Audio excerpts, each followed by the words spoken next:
Awesome. So, without further ado, research personnel tips. And these are like our last presentation. These are compiled from questions asked of the BruinIRB team, submission issues that are noted by OHRPP staff, questions that we've gotten, questions that we expect to get, because BruinIRB is a little different than WebIRB in some regards. So let's go for the first tip, and this is having to do with rotating staff. So there's a question in the local study team section of the BruinIRB application, and it asks you to indicate if there will be rotating staff. Now, it is something that is used in rare cases, and one of the examples of when it might be used is that, let's say you have rotating fellows for that are going to be participating in some capacity in your clinical trial. Maybe they come in they're rotating through your department for just 3 or 4 months. You make an argument that, like, I can't give you all their names, I don't know who they are, they'll be coming in later, that sort of thing. Most people will not use this function. As I said before, it's used in rare cases, but you could use it if you have a predictable turnover of research personnel from a specific source, hospital volunteers or, as I said, fellows. And you're going to have this category of people be responsible for the same tasks. So for instance, maybe there's a task related to abstracting information from the medical records, then you could list that as what they will be doing. Or if it's fellows, maybe they'll be assisting in the consent conference or even obtaining consent. You just need to be very specific about what this category of people will be doing if you're not going to name them. The thing about it is that you still have the same, or you as the PI, has the same responsibilities as if these people were added by name. And that means the PI should officially and document any kind of delegation to individuals as they come on the study team. So for FDA regulated studies, it would be the delegation of authority log, the 1572 form. People would still need to be named on those forms if they're going to be doing, if they're going to be delegated tasks on an FDA regulated study. But even non-FDA regulated studies, you want to make sure that the PI signs a note saying who's doing what and who's authorized to do what. In addition, it's still the PI's responsibility to ensure that the unnamed people in the BruinIRB application complete all required training. That could mean CITI, that could mean other compliance requirements, say from the health system. Any individuals, so the tricky part about this is that our system, when you add people via amendment or edit study personnel, automatically checks for training. If you are not naming people, you'll not have that additional information or stopgap to say, no, this person can't start because they have not completed training. So it actually is a little harder when you do staff with this rotating staff function. But it can be used when it makes sense to be used. All right, any questions about rotating staff? Just unmute yourself and, nope, okay. We will continue on. So this brings up another bonus tip. In the BruinIRB application, you'll get inline guidance, like this pop-up window, which talks about what I was just describing. Most members of the research team need to be identified by name. There's rare exceptions that would use this rotating staff, but all that information shows up in the pop-up when you click the little question mark next to will your study use additional groups of people as your study team. So don't forget that question marks in BruinIRB are links to pop-up guidance. All right. Tip number 2, moving on to keep staff personnel training and certification current. So this is very important. The system will do an automatic check for people who are named in the application, either added at initial submission, added at amendment, or added via edit study personnel. So BruinIRB only checks when it's triggered by certain activities, like I just described. However, research personnel must maintain current certification in order to be authorized to conduct human subjects research. So that means that just because there hasn't been use of an edit study personnel or an amendment and your training lapses, you have to stop doing human subjects research until you complete recertification for whatever training that is necessary for your research. It is on the PI to ensure that everyone keeps continuous training. All right, so we just give a little backup, double check at certain points in time, but in order to continue doing work on a human subjects research study, you do need to have current certification. Which reminds me that it is important for you to keep track of training outside of BruinIRB. And there may be, as I said before, training that is needed on top of OHRPP requirements. You might have protocol-specific training, training required by other oversight groups. So it's really important to have a training log that is one place where all of the different training that all the people who are working on the study have completed, when they're completed, if they expire, when they expire, and that's a great reference for you in your regulatory binder to make sure that everyone continues to stay current in their training. We have a page and a link to the page. Of course, you'll get the slides for education and training. And I have another tip later on that is related to this one, so there's more to come. Any questions about that? Questions about keeping the personnel training or certification current and documenting it outside of BruinIRB. Okay. Tip number 3 is understand restrictions on study personnel. So there are 2 cases I can think of where the IRB might restrict activities of certain people or types of people on a research study. One could be a specific individual who has a financial conflict of interest, may be restricted from doing, say, data analysis or consenting as part of their management of their conflict. And so that would be indicated as a condition on the approval memo when that person is added. The tricky part is if you add them by edit study personnel, you can't do that function if they have a financial conflict of interest. You'd have to add them by amendment so that we could review the conflict of interest research committees, letter, if there is a letter, and make an assessment about whether they should be able to do certain functions, and then put it in your approval letter. So when people have financial conflicts of interest, you want to make sure you don't use the edit study personnel to add them, because an additional layer of review is needed in that case. In order to be super clear and to give you any restrictions if there are any. The other case where people might be restricted by the IRB is if there are certain tasks that only certain types of people with certain training are authorized to do. Could be consenting might be limited to surgeons on the research team if there's a surgical intervention, because the surgeons are more likely to have the full picture of the risks of the particular experimental surgical procedure. It could also be that there is an instrument, like an assessment, that requires someone with a PhD in psychology to administer. And in that sense, the IRB can say only PhDs can do this particular instrument. That would all be, if there is a restriction, that would all be listed in the approval memo.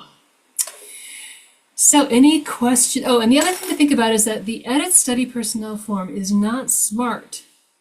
It's not smart enough to know if, to give you an error if you attempt to add a consenter that the IRB has conditionally disallowed from consenting.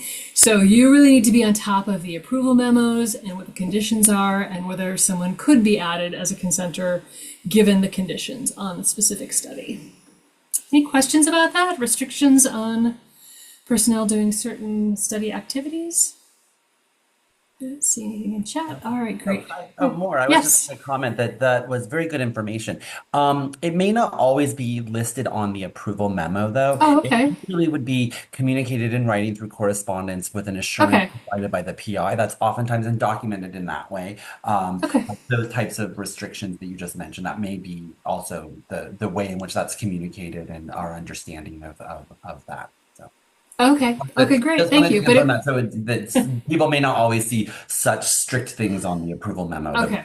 psychologists only are allowed to perform this I was particular making that assessment. up. Okay, yes. But it's possible, the IRB There could could get to be, that. but I think oftentimes even with the limitations with conflicts of interest and people's limitations, it's particularly a specific investigator or something, it's unlikely that that might actually be on the approval notice. So Okay. I wanted to mention that, but there would be communication in writing and assurances obtained about that, and we would document that in other ways. Okay. Great. Yes. So do keep on top of that. And if you have, a log of personnel and their training, you could also keep track of restrictions on personnel in your regulatory binder, wherever you get the correspondence about that.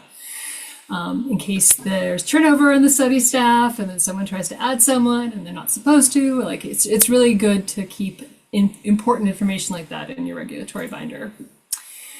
All right, thank you, Mark.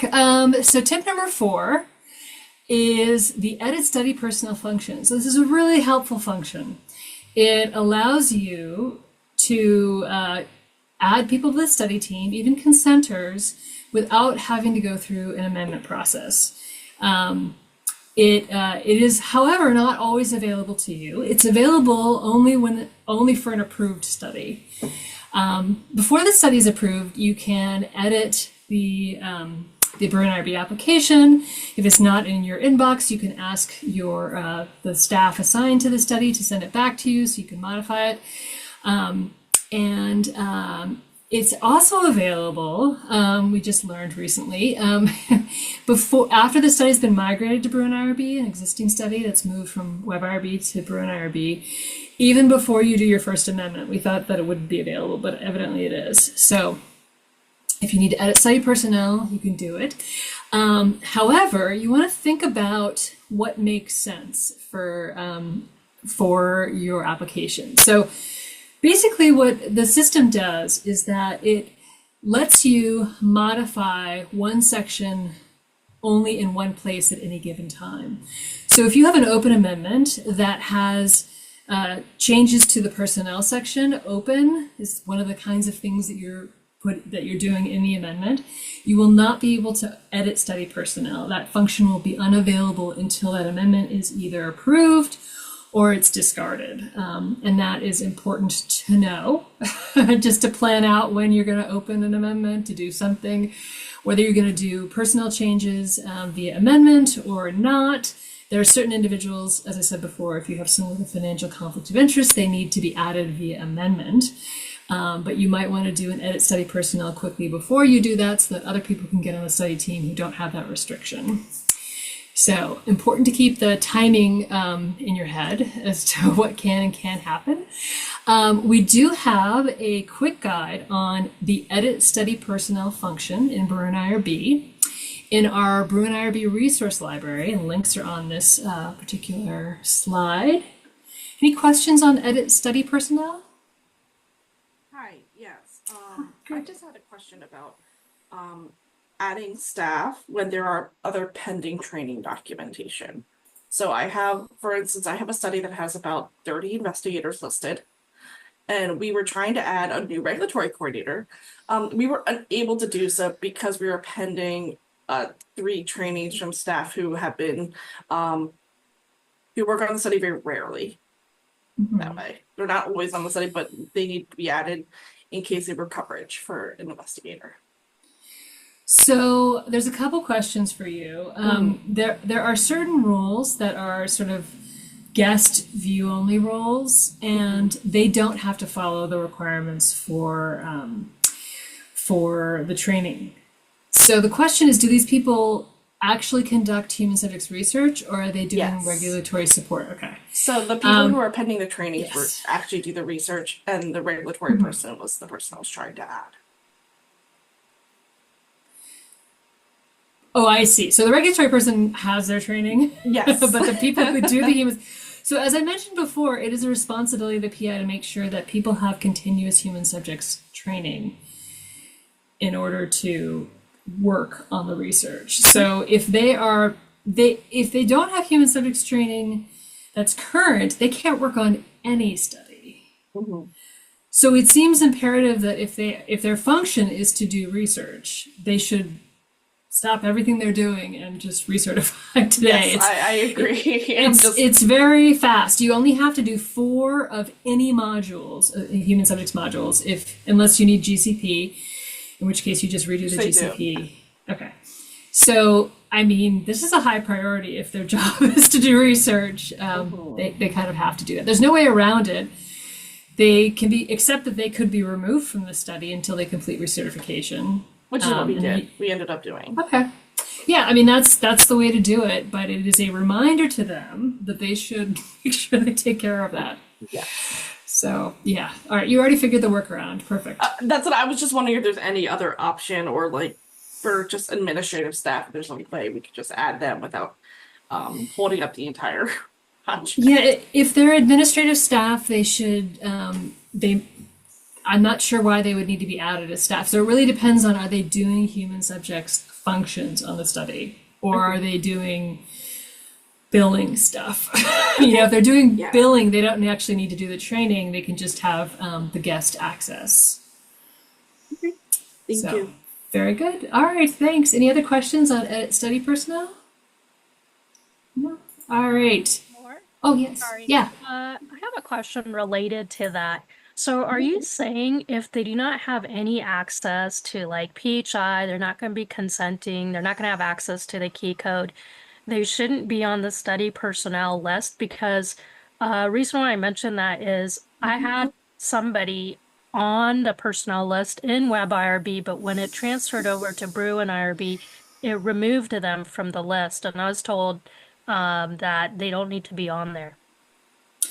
Right. If they're not doing what qualifies as human subjects research, they don't have access to identifiers, they're not interacting with human subjects, they're not, recording interviews, if they're not doing any of those things, we have some guest rules that allow people to see the application, understand who the current, approved team is, etc., without having to complete the training.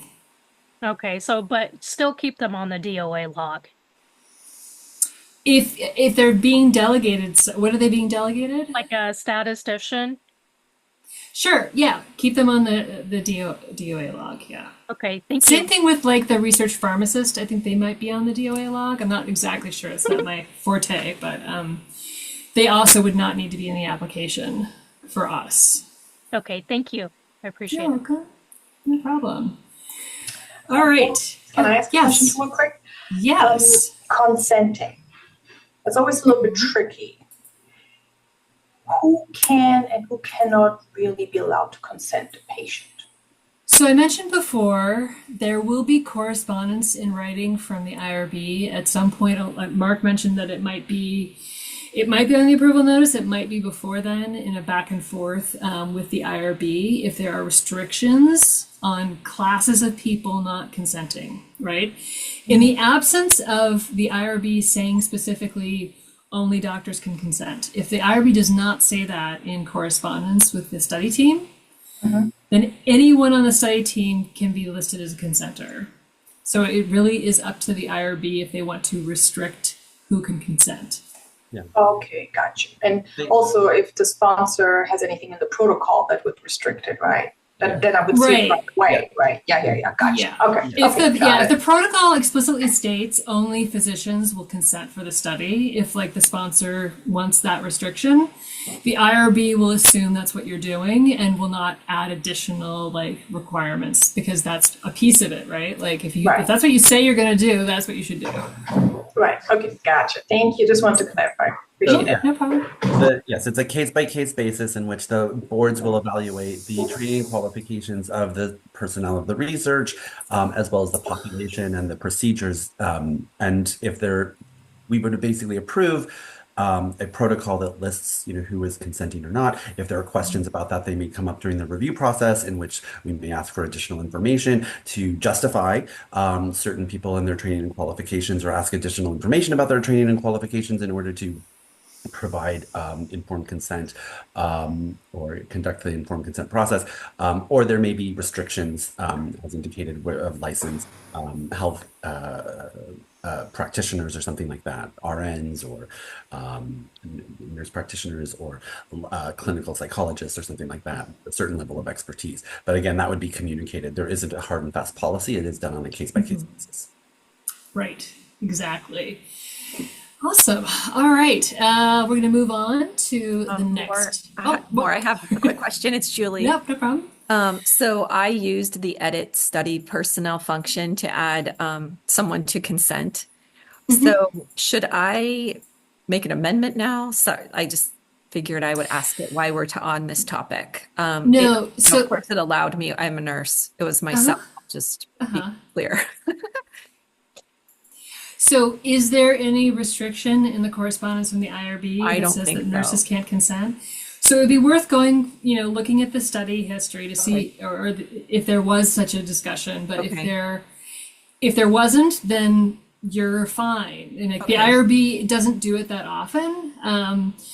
I can think of a few examples where they required like a surgeon because there was a surgical intervention, and that was like a very, like, not just doctors but surgeons, because the risks of the surgery were the important thing to think about, that the subjects needed to understand they were getting into for research. But really it will be, the IRB will make it clear, and if there is such a correspondence, it's important to like pull that out, highlight it, put it in your regulatory binder so that, when people are added by edit study personnel, who can and can't consent for that. Oh, let's see, we have a few questions.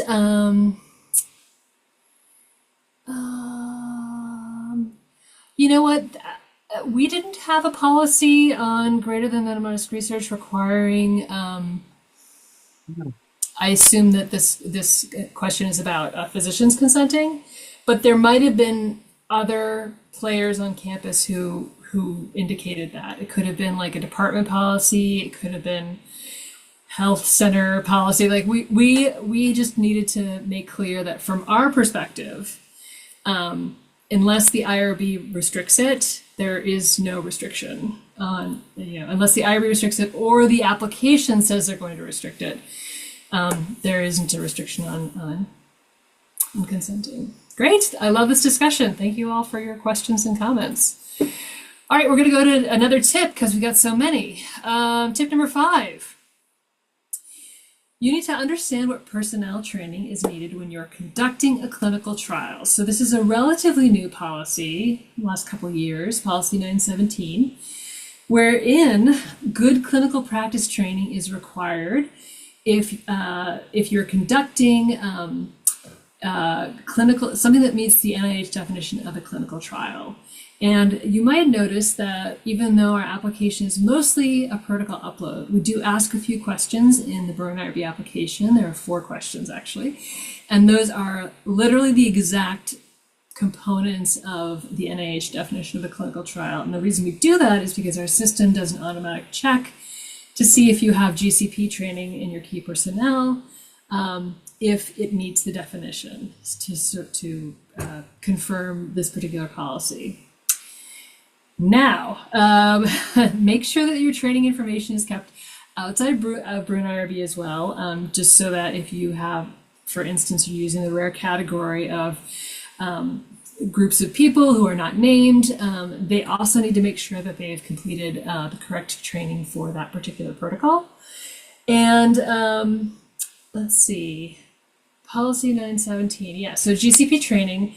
The important thing to know, though, and I think a lot of you know this who do biomedical research, is that if the staff on the research team complete GCP training, that also can do double duty as your human subjects training. So you only have to complete one course, GCP, in order to meet the IRB's requirements and the institution's requirements, both of those requirements. So Hopefully that's not news to anybody, but if it is, you've got it in a slide, and I'll link it to the policy in the slide.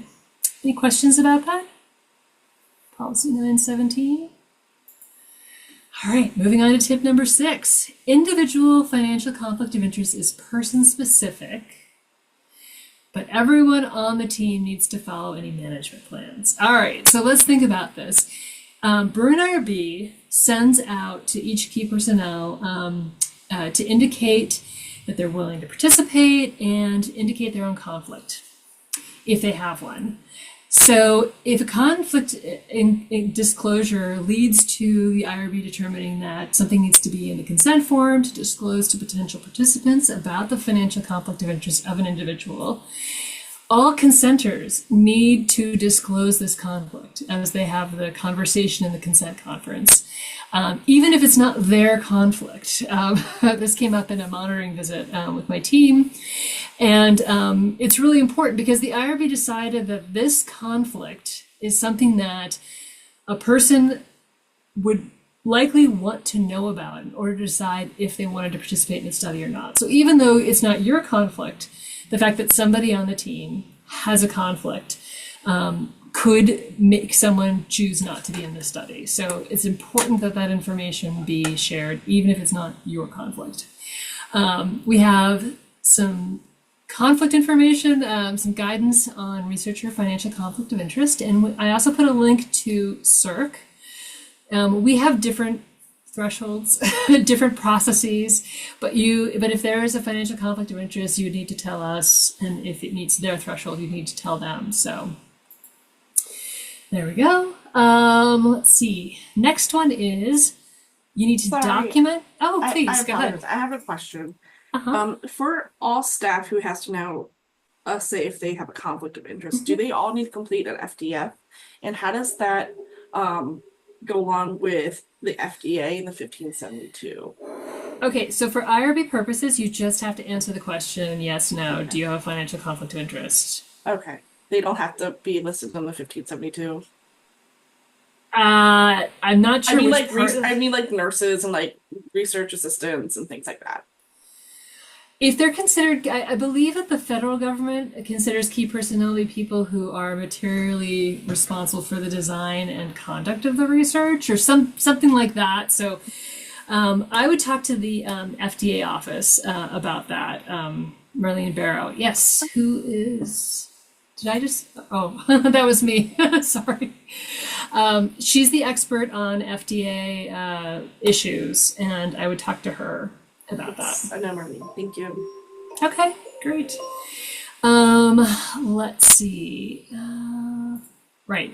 And so I think the important takeaway here is that the IRB and CIRC have a lot of overlap in our Venn diagrams of conflicts we care about, but we are not exactly the same entity. So we just need a yes, no on our form, and they need a specific disclosure form completed, right? Like we just need to know, have you got a conflict? So other offices might have other requirements for sure. All right, tip number 7 is document delegation of study roles. So we've talked about the 1572 before, but that is a place where on FDA regulated studies, you can indicate other members of the study team and what roles the PI has delegated to them.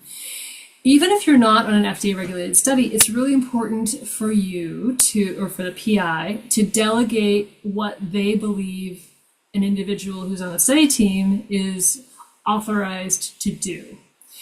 And this is really important if you think about it, it gives the PI a moment to think through all of the sort of high risk procedures and, let's say there's a suicide assessment that needs to be done. Do they want to have a clinical psychologist do it or do they not? Then they can make sure that only the clinical psychologist, who's appropriate to look at that suicide assessment is going to look at it in real time and take action if needed if someone is in a crisis. So it's important that the delegation log be indicated for both FDA and non-FDA studies. Let's say the PI is unexpectedly ill.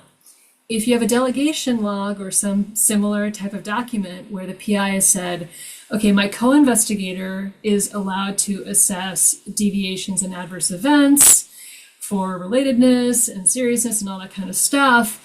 Even though they're in a medical emergency, the PI is, the study can continue because someone's been delegated to those and every other role that needs to be conducted in the study, as an example.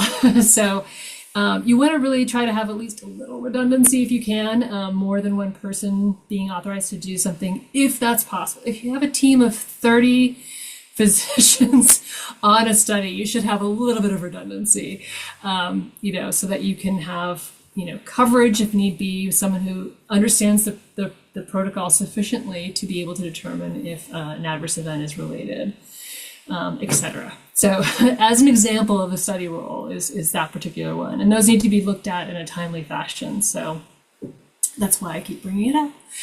All right. So any question about delegation of study roles? It can be done in a note to file. It can be a chart, a table that you make on a Word document that just says who gets to do what, and then the PI signs the note to file and dates it. And then every time a change happens, they just upload a new note to file. It can be as simple as that for non-FDA regulated studies. All right, there is a question.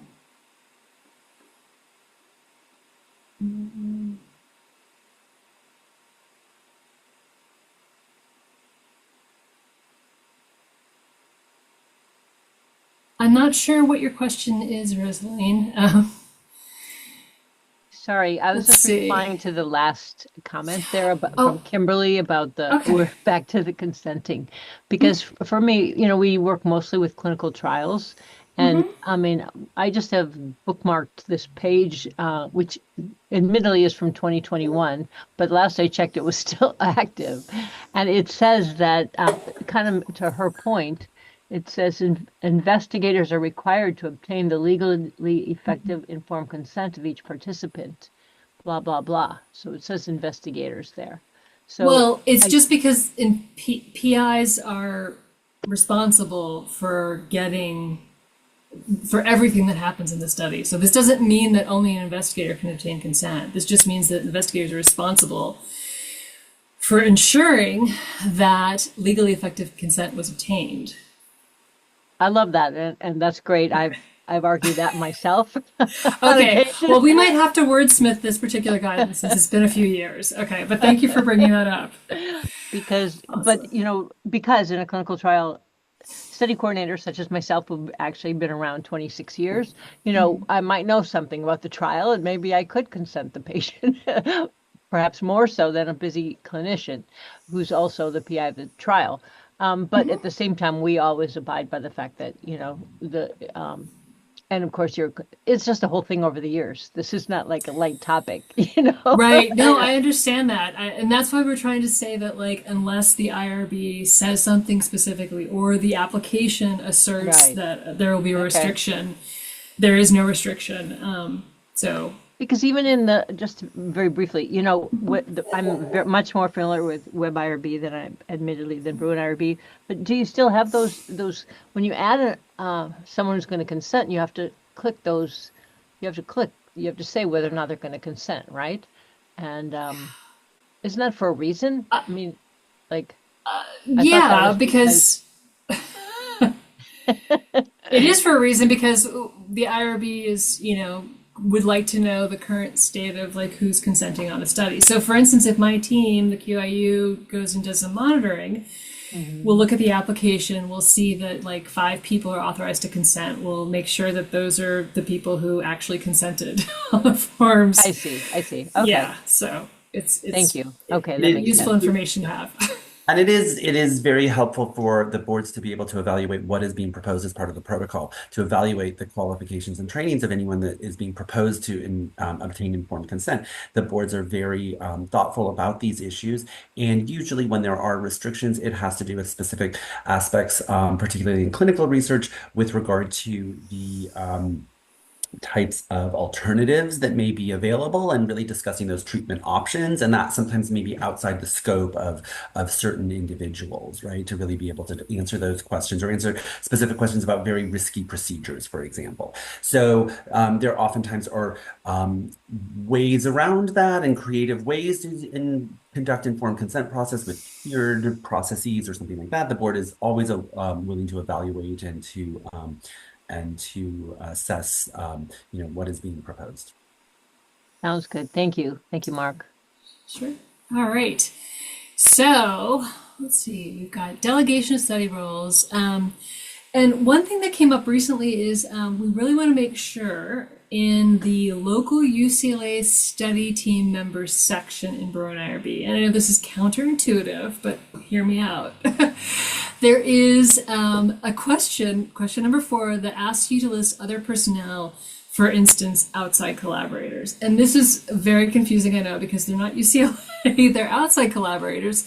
But it's really important for OHRPP to be able to confirm the collaborators at sites for which we are agreeing to be the reviewing IRB. And, what their role is on the study. If they are like a local site PI, then we want to make sure that all of the other ducks are in a row for adding that site as a site we're going to be responsible for. So it's just a way for us to do a check and balance on the application. So do list outside collaborators in question 4 on the local study team member section. All right, and I mentioned before CITI training. So it is the PI's responsibility to make sure everyone has current CITI training. There is a CITI training lookup tool in the ORA Online Resource Center, and there's a link in the slide. I believe that you should be able to look up anybody, but do let me know if you try and are not able to access it, because we can, and we think that everyone else can, but you'll have to let me know. So there's that. If there are no questions about the lookup tool, again, we have all kinds of resources. The thesis here is that if you have a question about your IRB submission, please reach out to someone at OHRPP and we will get you your answer. We've got committee staff, we've got procedures and guidance documents, we've got the BruinIRB resource library for quick guides and protocol templates. We've got our YouTube channel if you missed a presentation, and then always the BruinIRB at research.ucla.edu if you have questions about BruinIRB, and we get to those in a very timely fashion. So do ask your questions. And lastly, we'd love your feedback. There's a survey link at the end of this, which of course I will send out to all registered attendees. So thank you all very much. I'll stick around for more questions if you have any. If anyone's shy. Otherwise, there's no more content, so you're welcome to leave if you don't have a question. A quick question, the CITI training lookup tool, that pulls it directly from the CITI site? I believe that every day there is a download of the CITI information that then is connected to BruinIRB. So my guess is that it's downloaded daily from CITI. It's not directly linked to CITI. Okay, gotcha. So it's fairly accurate and fairly recent. Oh, yeah. It should be daily that it's updated. Okay. Yeah. Okay, cool. I will say they have to be linked to UCLA. Right. So that's the thing, is that if you want to have, your CITI training show up in this function or in BruinIRB, you've got to use your SSO login. So log in through my institution. And we have some job aids to help you if you need to link an existing account with your SSO. I'm going to put that as something else I'll add to the email that goes out. Let's see. Someone said some of our staff had old emails linked to their CITI information. They needed to update their profile. Yes. So if you have an old email because it's pulling from UC Path. So if you have like changed jobs within the UC system, you might have an old email that is now attached to your BruinIRB account. So you can, I believe you can update your email through your profile, edit profile in BruinIRB. If you need to change something like your name or your gender, you'll need to do that through UC Path, and then that'll sync up with our system. All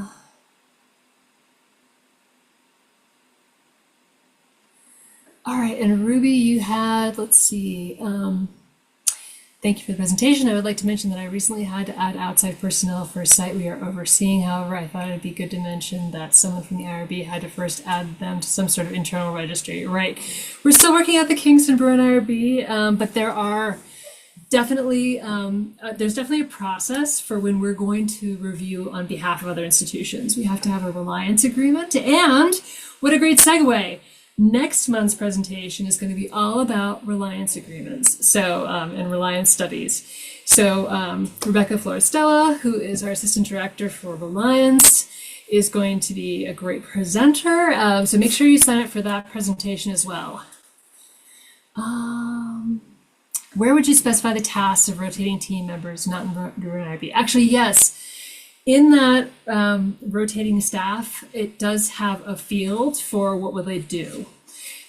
So if the answer is abstract data from the medical record, say you have volunteers who get authorized through the hospital to do that, and that's the category of person that you're adding, then you would indicate there's one field and that you would add it in. I believe it's when you say, if you click on one of those types, it'll ask you. But if it doesn't, then yes, just do a note to file saying what those people are going to be doing. But I believe it does ask you for more details if you click one of those types. Great questions. All right.